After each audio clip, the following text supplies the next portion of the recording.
It is SEC rivalry week, Egg Bowl, Iron Bowl, clean old-fashioned hate. We got playoff berths on the line and some more Lane Kiffin drama. Time to get the SEC squad together. You're talking ball with the SEC squad. From Alabama to Tennessee, from Georgia to Oklahoma, from Auburn to Texas, it's the local experts of the Locked On Podcast Network bringing you scoops, breakdowns, and the most comprehensive preview of the upcoming SEC weekend. It's the SEC squad, and we have a seat for you. Hurt feelings and thin skin are prohibited. Squad up, you're part of the SEC squad. The big questions I've been getting the last few weeks is, where's everybody at? Why has the squad only got a couple people? Well, it is rivalry week, and we have got a full house. Let's welcome in our squad. We got Jay Smith from Locked On Sooners. We got Brandon Olsen, Locked On Gators. Stephen Willis, Locked On Ole Miss. Chris Marler from Locked On Gamecocks. We got Eric Kane, Locked On Vols. Jimmy Stein, Locked On Bama. And Corey Burton, Locked On Vandy. Gents, good to see you all. Good to be here. Let's start as we do every week. Let's start with a prediction. Give me a prediction for your team this week. Jay, let's start with you. Oklahoma does not allow another touchdown for the second week in a row. I think that's pretty fair. That defense I I think it's pretty easy. That was low-hanging fruit. Not bold. My prediction is Diego Pavi is going to show up. Basically.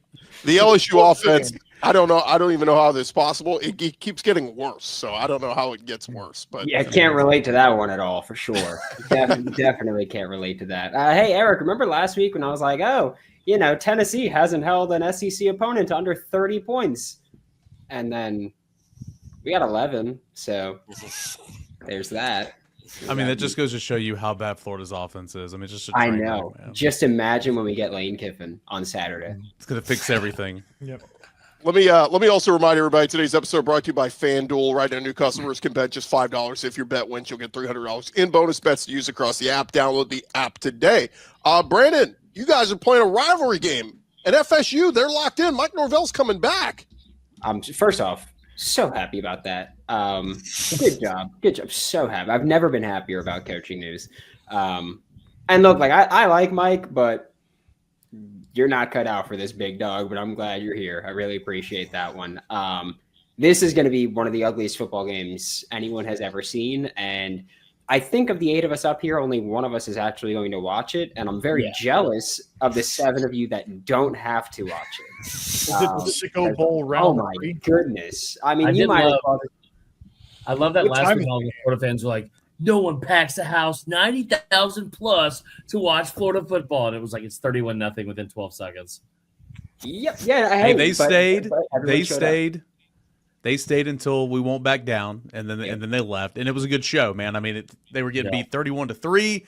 That whole place came alive. That was the best part about the night. I put it on Twitter. I said it's easily the best fourth quarter song, and Tennessee fans were hating on me for that, and I'm like, well, it's fact. Man, it's the best fourth quarter song, and then they all left. So I'll give them props for that.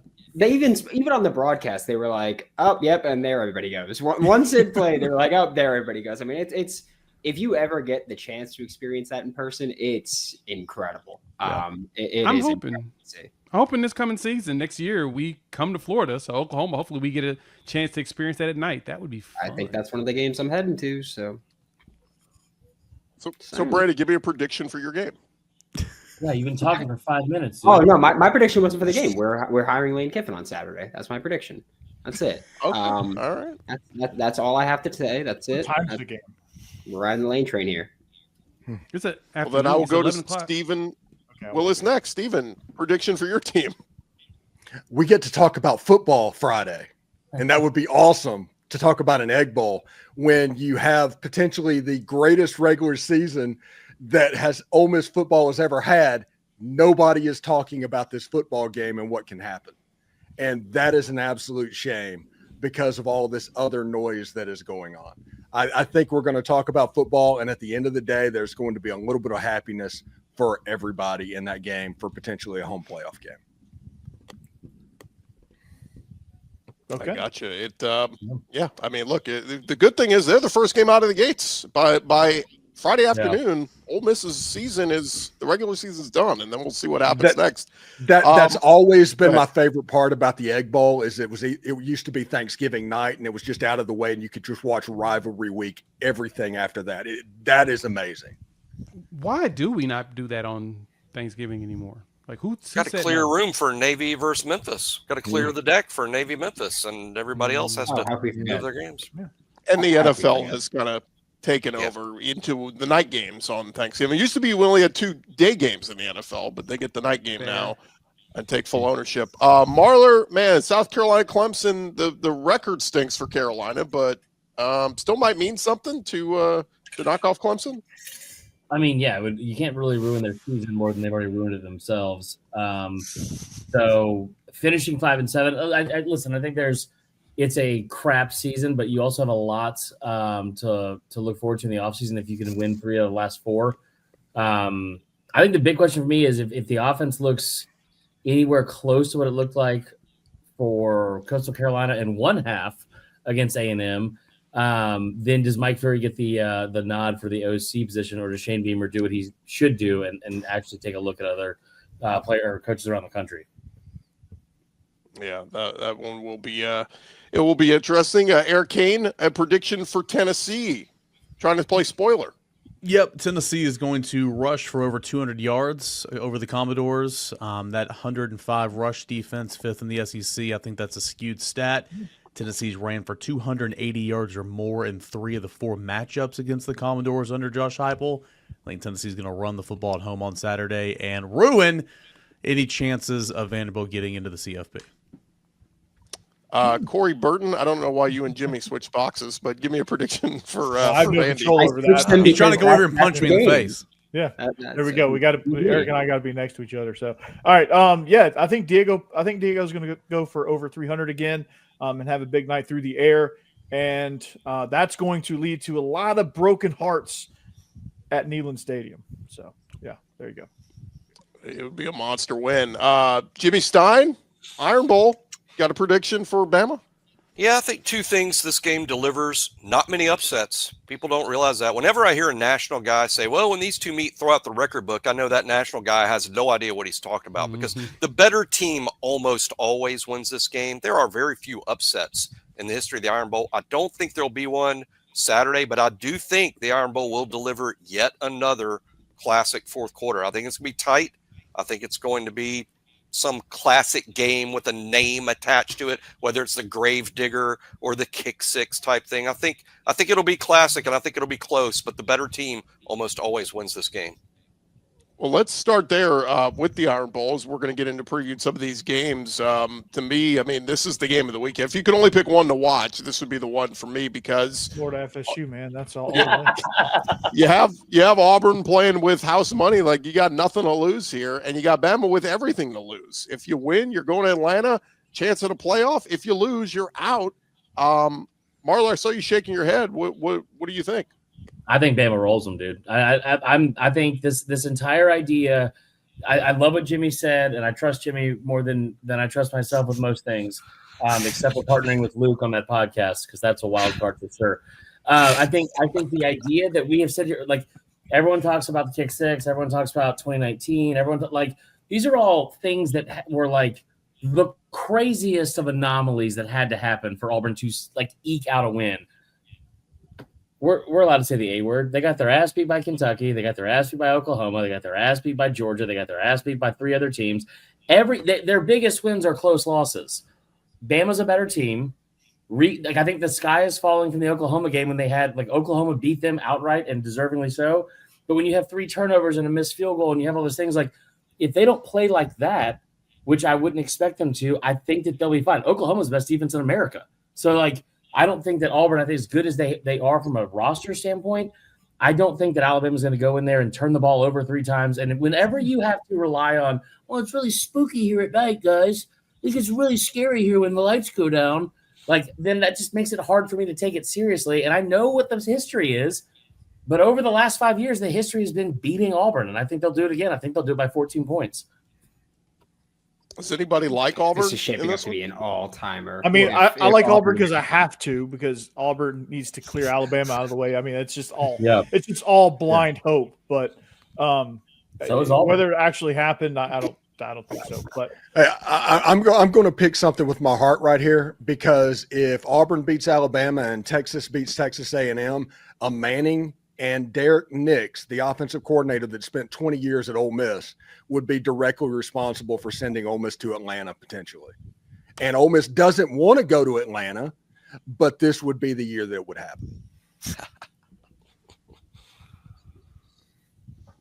Man, I keep going back and forth on this one. And Jimmy and I, we did a preview earlier this week, and he had some pretty interesting, perspective on this. I just look at that Alabama offense. That guys has just not been great the last few weeks, and I just wonder if Ashton Daniels, who had a spike against Vandy, is there a Deuce Knight wrinkle in here that they put him in? I wonder if this thing is in the 20s. I think that is advantage Auburn.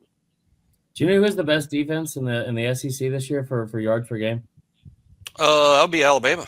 Alabama's number one total defense. But I would admit, I tweeted that, and gosh, the Oklahoma people just filled my mind. They did not like that I tweeted the fact that Alabama's number one total defense. I've never said Alabama's got the best defense in the league. I believe that's Oklahoma. I've said that Oklahoma's got the best defense, but Alabama does lead the league in total defense. I think Alabama's got the second best defense in the league. Yeah. I think I meant it from mainly a numbers point. I agree with you. They looked great last week against Mercer, who's 9-1 in the FCS. Love making Georgia, but also the fact that this is the sample size you're giving with Auburn. It's a 2-game sample size, and again, I've heard Cam Coleman, I've heard Kendrick Falk. Those are really good players. They might be the best player in their position in the country for both those guys. You still got to get somebody that's going to get it to them. And you're talking about an offense that's like 76 in the country in third down offense. Alabama's one of the best teams in the country at that. As long as Bama doesn't turn the ball over, I don't think it's going to be close.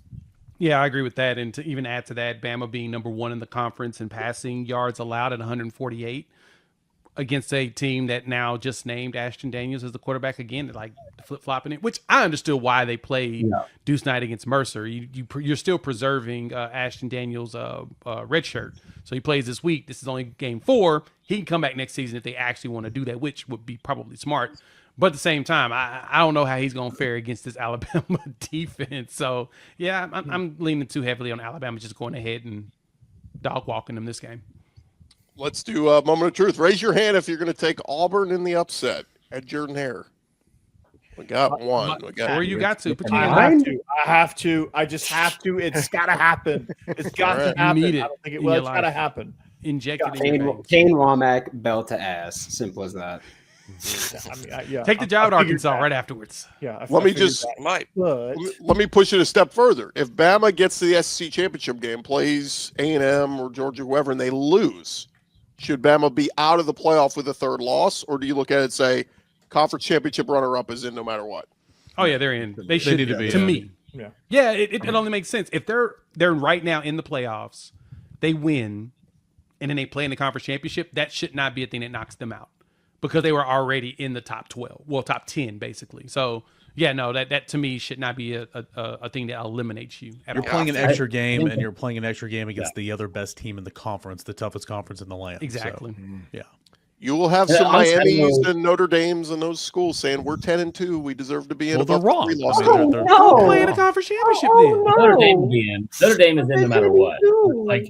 Notre Dame will be in no matter what. I don't think that Miami as the brand would end up getting the nod over Alabama, especially if they the extra data point is them losing, especially if it's to a team that's like A&M that is undefeated or a Georgia team they've already beaten once. I don't, I said this a couple weeks ago, and I'm sure it has a bazillion bookmarks. I did the smart thing. I said it on Twitter. I hit the mute button, and then I never looked back at it. But that is, I think Bama was going to go win last week. I think they're going to win this week. I think they're going to beat Texas A&M. I think none of this is going to matter. And that's not like a shot at A&M. I think that the sky is falling idea that happened after that Oklahoma game was a little bit dramatic and drastic because that's a playoff team too. So I think, dude, I think there are 5 legitimate cases to be made for the SEC getting teams into the playoff, and hosting too. With buys or hosting, I think all those teams are very deserving.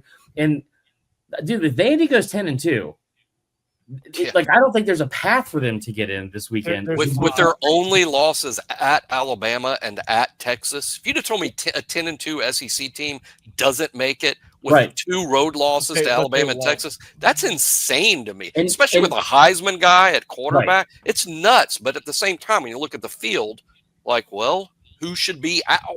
You know, who you kicking out to put them in?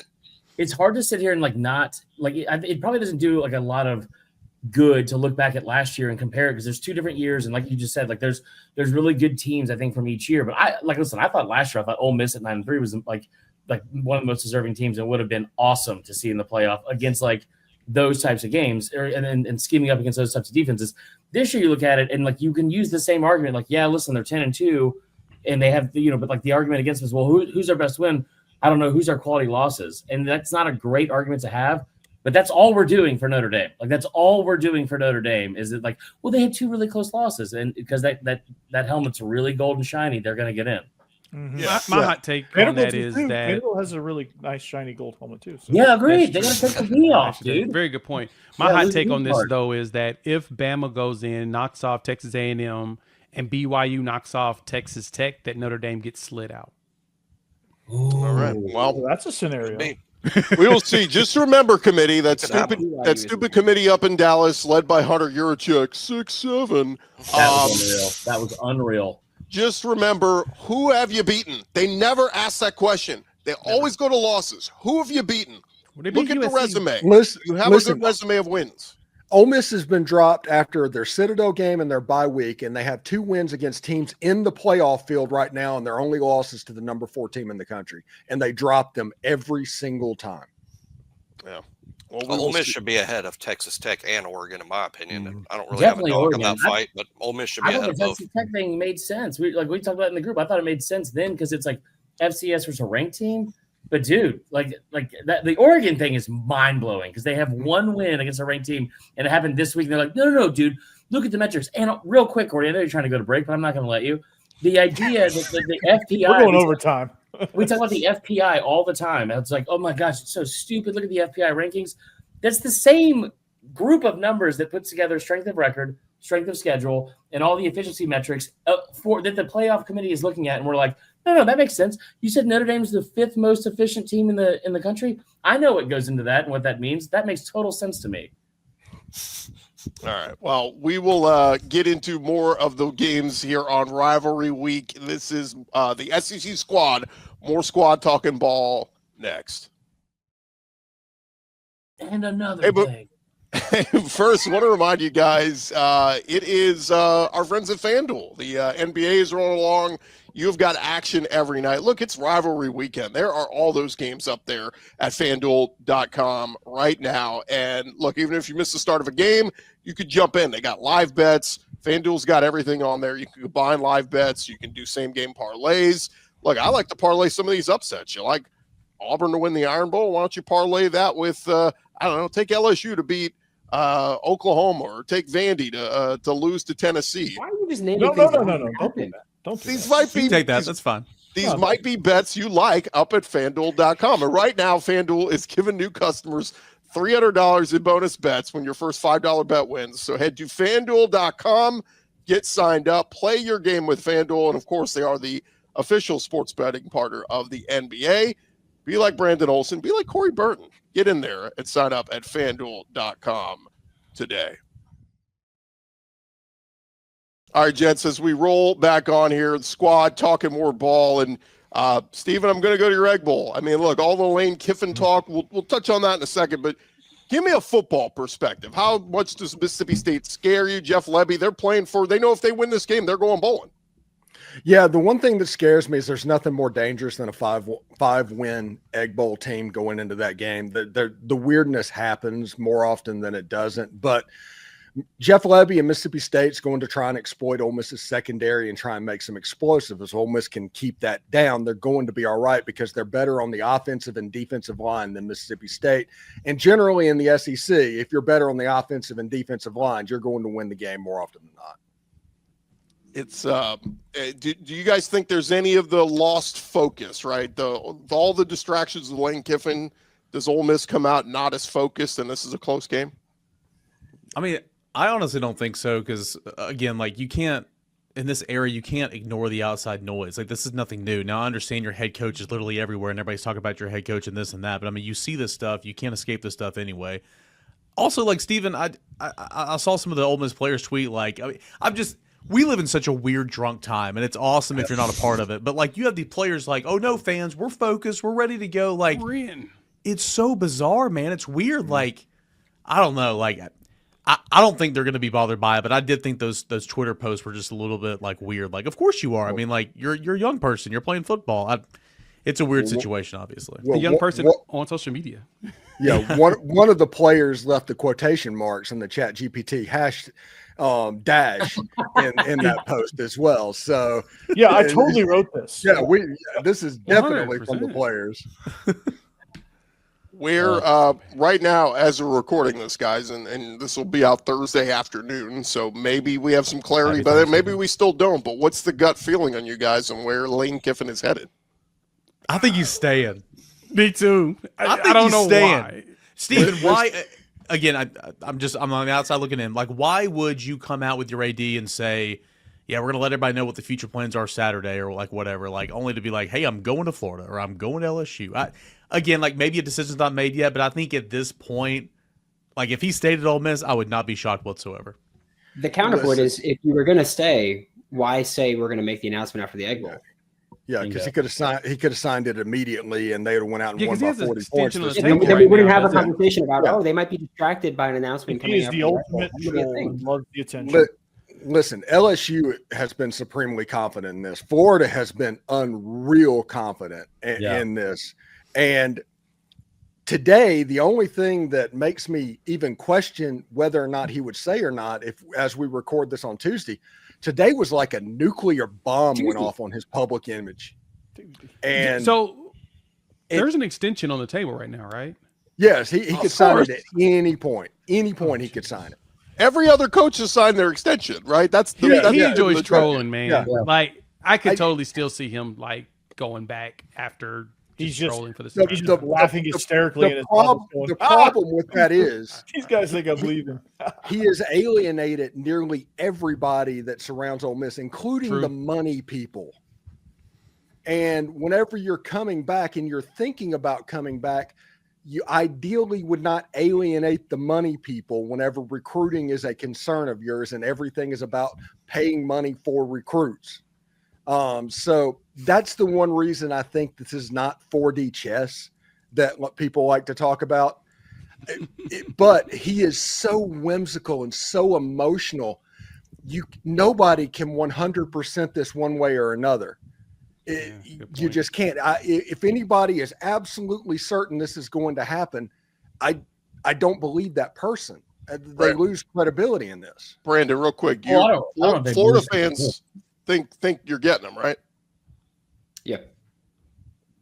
And Marler, you're close to the LSU situation. What are they saying? It's a done deal. I love it. I mean, but listen, here's I will say this. Every person that I have talked to has been very spot on with everything that has happened in Baton Rouge for a very long while.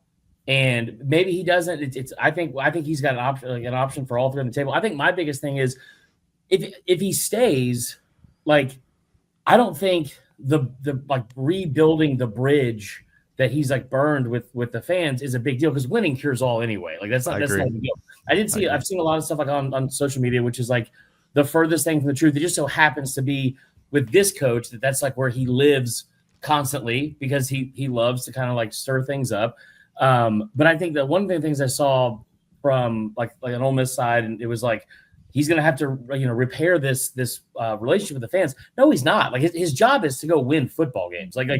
But he is, Chris. And what I'm talking about and what they're talking about is he could do absolutely anything he wanted in Oxford, Mississippi. He was a king-like figure in Lafayette County. Now he can come back and winning will cure, but the best he's probably going to be as a transactional coach where you just want wins. You'll never get back to that. That's what they're saying. But Ole Miss has never been that. So it's like having that in place and going to the playoff is like, I think it's short-sighted from a fan base perspective to be like, And I get it because, like, listen, fan is short for fanatical or fanatic. Like, we all get it. And it would probably happen at most places if he had been like this open, like stringing people along. But the bottom line is to win games. And so, like, if he comes back and you win 11 games next year, people aren't going to care about what happened this past offseason until the Bama job comes up. Well, and you say come back. What if he just stays and they go on a deep playoff run? They'll buy back in 2 weeks. No, there's no chance. He hurt their feelings. No, it would be transactional. And the first time he goes for a 4th and 12 on his own 35-yard line in the first half, people are going to ream him over that. Yeah, he's going to do it. I'm just saying it's going to be different. I'm not saying he's not going to be able to survive. The funny thing to me, the funny angle in all this, I got to know Lane pretty well in his 3 years at Alabama. Everyone trying to predict what the most unpredictable person in college sports is going to do. Yeah. Yep. That's the crazy part, yeah. And that's which I get it. I mean, it's as erratic as he's been in every other place he's ever been. You know that it feels like it's all manufactured 4D drama, just period. Because this is what we've seen out of him. Saw that at Tennessee with that whole fiasco, USC, Raiders, right? You kind of expect this out of him, while at the same time, I think more people are just tired of it. It's getting old. And with a lot of coaches, you can follow the money. I think Lane is really serious. I don't think money really matters to him like it matters to 95% of all coaches or all walking around people. I don't think it really affects him, nor do I think the money would be enormously different from Ole Miss, LSU, and Florida. I'm sure it's all going to be rough. Well, I mean, it shouldn't. His dad's Lane Kiffin, so go ahead. He was raised with it. I think Lane's going to be the highest paid coach in college football, no matter what school he's at. And so I don't like when people go like, oh, well, we're going to outbid this. We're going to outbid this. And it's just like, look, he's going to get whatever he wants from whatever school, financially, anything. It's going to be there. What this is going to come down to. And also, by the way, like I have said before, like I think he's going to come to Florida based on everything I've heard. And I know everybody that talks about every school, they're going to say, hey, based on what I've heard, he's coming to my school. I get it. All that tells me is that nobody actually knows what the hell is going on. He's Lane Kiffin. The only thing that tells me is that we don't know what he's going to do. And look, one side is going to be right? Like if he comes to Florida or if he comes to LSU, that side's going to get to go, we told you the whole time he was coming. We knew it all along. Well, guess what? Even when you were saying that, he didn't know it. He didn't know. They didn't. Yeah, like, exactly right. That, you didn't know. Hold on. Breaking news from Pete Nakos. Pete Nakos just tweeted that he has a deal in place and has just signed with your mom. Boom! Roasted. We will leave that there on that stupid note, and when we return, we'll get into some of the football happening this weekend. With Diego Pavia's mom? Hey, look, the holidays always feel a little bit easier when you already know the perfect gift. Maybe you got a dummy like a friend like Chris Marler, and you want to make the perfect gift for them.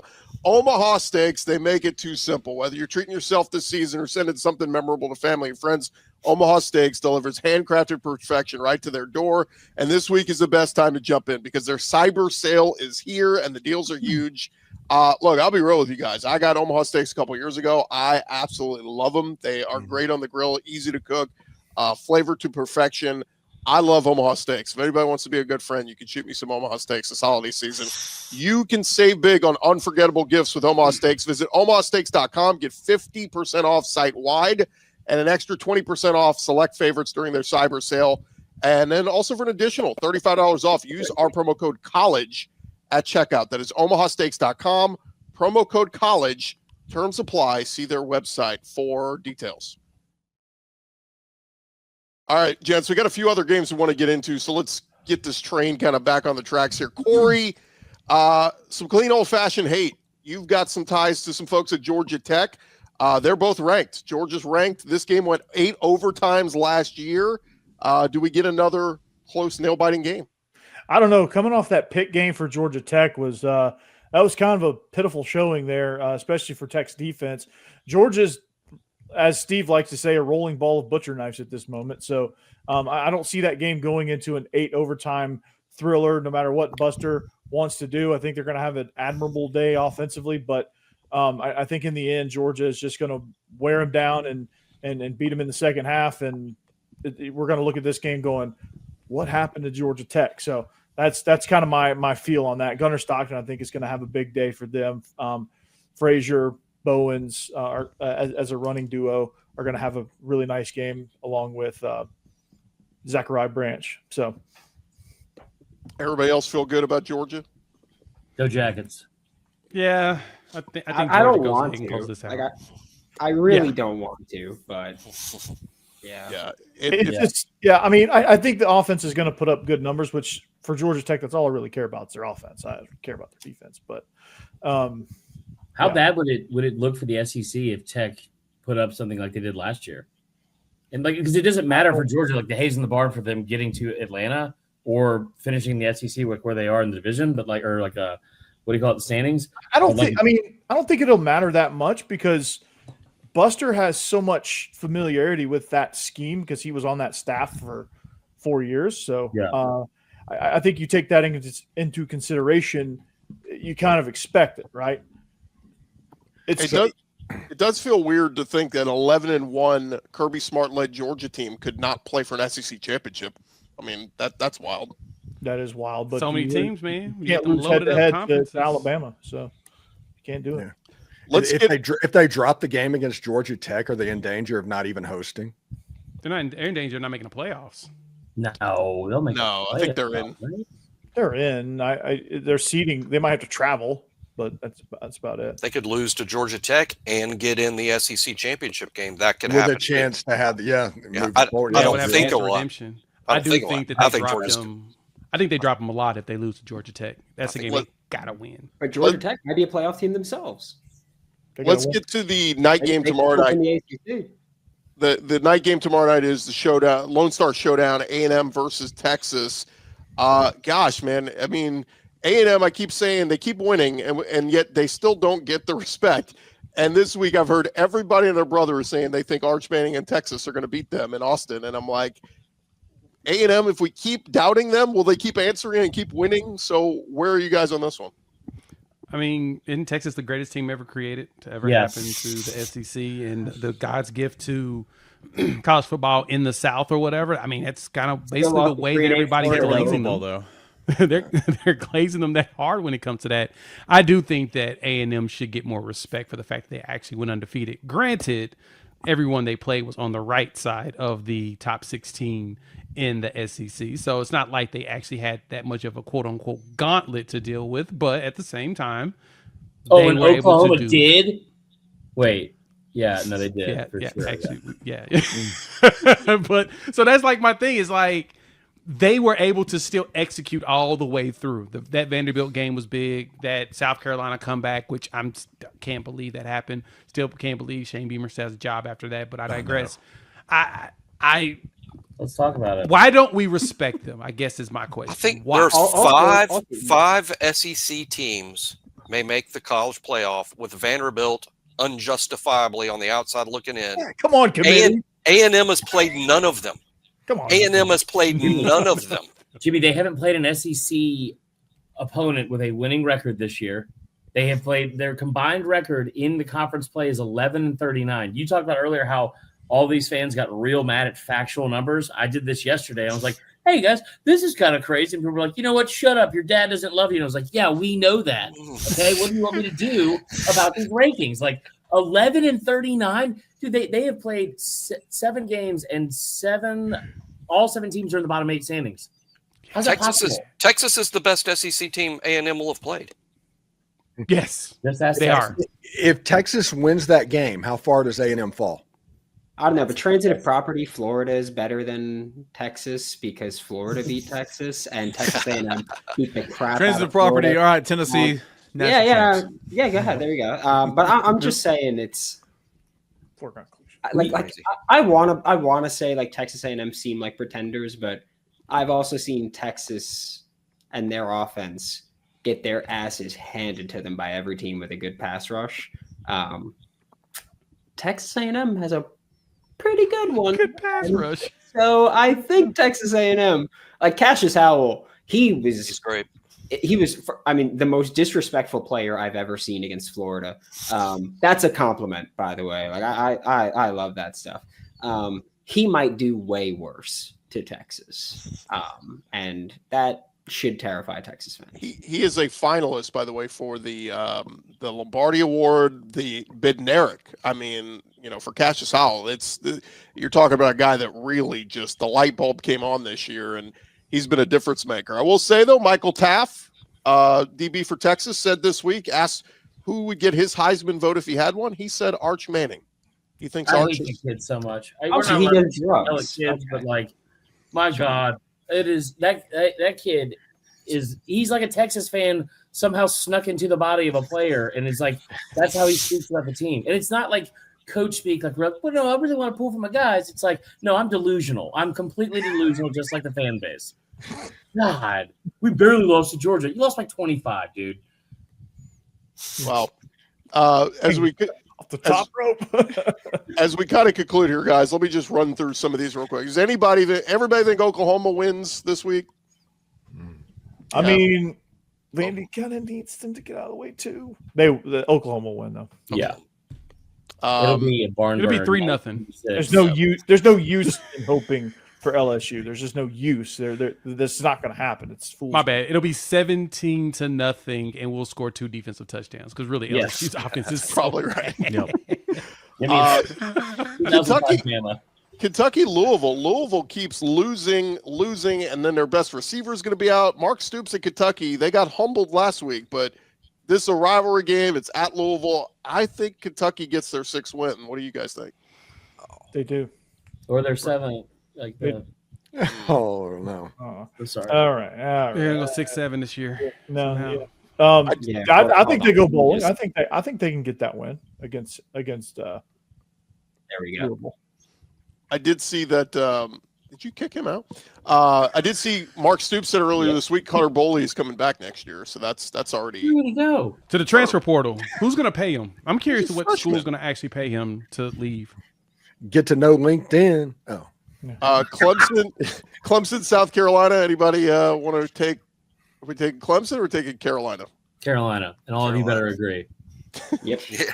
They're a 2.5-point favorite, which is wild. I will say the craziest part of this game is South Carolina is going to have to figure out a way to run the ball effectively. And by effectively, I mean like for 3 to 4 yards a carry if they can. And that, like, as bad as Clemson's been, the draft stock of those 3 players on defense hasn't dropped at all. No. But they are a defense that's able to get got. And I think that it would just go a long way if Beamer could, get some momentum rolling for next year's 7-5 season. If he can finish off with a win here against Clemson. Are they going to forget to set the quarter clock? Are they just going to leave it on 1 the whole game so that he thinks he's in the first quarter? This might be the last game we see Lenore Sellers too, guys. Thanks, dude. Let's talk about that. He's going to Kentucky. He's going to the NFL draft. Replace Cutter Boley. Vanderbilt, Tennessee. I'm so torn here because Ranked matchup. I'd love to see Vandy win, but man, in Knoxville, Eric, I feel like Tennessee's going to get this done. I was going to say, you have the 2 hosts for these shows. Are you just going to gloss over this game? I mean, Vanderbilt's got the biggest game in program history for Talking about Vandy. this game earlier. It's down The the first line. time ever, if we can win this game to get to 10 wins, it'll be first time ever. Yeah, I think Diego Pavia is obviously a problem. I think he's a really good player. It's not just him. I think his skill's a whole lot better this year. Not just Eli Stowers, who's fantastic. Defensively, kind of hit or miss. Like they've given up 30 points or more in like four games, I think. Like I said earlier, I think that rush stat, they're 5th in the SEC, getting up 105 yards a game. I think it's a bit misleading because a couple of the offenses that actually run the football well, like Auburn and Missouri, just ran it all over them. I think Joey Aguilar can throw it all over that defense, just like Diego Pavia is going to throw it all over Tennessee. I think Joey Aguilar can have a field day through the air. But kind of going back to what you said, Gordy, playing at home, it's senior day. I mean, it doesn't matter, like, typically Tennessee owns a series, right? But it's a rivalry game. Tennessee's going to get up for it, and this crowd wants nothing more than to see Diego Pavia play like crap. So I like Tennessee at home, and it's unfortunate for Vanderbilt and Vanderbilt's fans because it's been a fantastic year. But Vanderbilt needs to win this game and needs to win it convincingly and needs help. Again, the overall storyline, I don't think they're going to get that. No, I don't think they're going to get a lot of help, but they just need to help themselves to even make the committee make a decision. I mean, I think you get to that precipice right there, and that you can say a lot about that. So, with Diego Pavi, he's electric as they come. Lately, there's a lot of momentum with this offense. They've become explosive. So you have two explosive offenses going at each other. Two of the best quarterbacks down the field passing 20 yards or more. I mean, the numbers are so similar, so good, elite. It's unreal. And no one would have said that about Diego Pavi at the beginning of the season, his downfield throwing ability. But here we are. Because he's been a runner, he's been a short to intermediate passer, not much pocket awareness coming into the season. He's developed that over the course. And something after the third quarter of the Texas game, something clicked, and this offense has been on fire since. If Diego Pavia had another name on the front of his jersey, he would win the Heisman. He should be in New York. Convinced. It'll be a crime if he's not in New York. He should be in New York. One of my buddies, big-time Tennessee fan, was like, didn't know you were locked on Vanderbilt all of a sudden. All you did was talk about Diego Paul. You called him a Heisman contender. I'm like, if he's not a Heisman contender, then what is he? What is he? 34 touchdowns. He's third best odds or fourth best odds on most books. And, of course, FanDuel. I mean, it's just, Somebody said this the other day that it's the worst Heisman race we've had. It's because the people that like are talking about college football, especially on social media, are doing it the wrong way. Like it's Julian saying, it's Fernando Mendoza, it's Jeremiah Love, and it's whoever the fourth would be. Like, it should be guys like this. Like, he should absolutely be in New York. And I tell you what's going to happen. They're going to put him up there like they did Stetson Bennett as like a gift to him. It's like he doesn't really deserve to be there or something. And he absolutely does. He should be like a front runner for the award, I think. And you know who should have been there that year instead of Stetson freaking Bennett, right? Hendon Hooker. BS, man. It's ridiculous. Spencer Rattler. He's got hurt. What he did to Tennessee. The tough part is the people always fall into the best player on best team. And it's not what the Heisman is. It's what player encapsulates. If that team didn't have him, they would be nothing. Ohio State would be fine without saying. I think Notre Dame would still be good without Jeremiah Love. Vanderbilt would be a 2-win team without. Would be Diego nothing Pavia. without. And struggle to do so. And the cameraman would have nothing to pan to if he wasn't there. So it's like, what are we even talking about? His mom might still be there, but everybody's talking about that cameraman was obsessed with her. It's like that cameraman's pointing his camera where he's told to by a producer. Dude, we need to talk about that producer. All cameramen, in my opinion, are total producer has a little every bit of time they're in a sports game. It's like, all right, pan to blonde, zoom in. You're like, again, it's the director. It's not the cameraman. It is the director telling him to do that. SEC baseball games are the worst. I mean, that is yes. epitome. Yes. Real quick, show of hands. Who's riding with Vandy? Hey, I got some. Okay. It's about half of us. The other half going to go with Tennessee. I need this game like oxygen. Vandy being nearly a 10-win team going to Neyland Stadium. I need to see what that looks like. Might be the best game of the weekend. Might be the best game of the weekend. I think it's going to be really high scoring. I think both teams maybe in the high 40s. High scoring game. The over. Smash the over. The sad thing is, to Jimmy's point, like Tennessee's defense has played really well dating back to the Oklahoma game for the most part, and like it's just not going to matter. Like this game is going to be so high scoring. Both teams are in the hundreds when it comes to pass defense. So I mean, just throw it all out the window. Yeah. Real quick, guys. Just two more games, real quick. Mizzou, Arkansas. I mean, the ugly game. Everybody going to ride with Mizzou on the road? I guess. I think so. No, you're going to take Arkansas at home? I'll take Arkansas, I think. They have not won a game since like. I'm shocked. I could have swore that Petrino would have gotten a couple wins by now. I'm just shocked that they're winless. Eric, I thought they were like 4-7 a week ago, and so it's like they're 2-9. I was like, oh. I know, right? Like again, they score points. Like how in the world have they not stumbled into a win? Yes. Having said that, give me Mizzou. Yeah. Find ways to lose. Arkansas's last win came on September 6th against Arkansas State. Love you, neighbors. They were 2-0 at that point.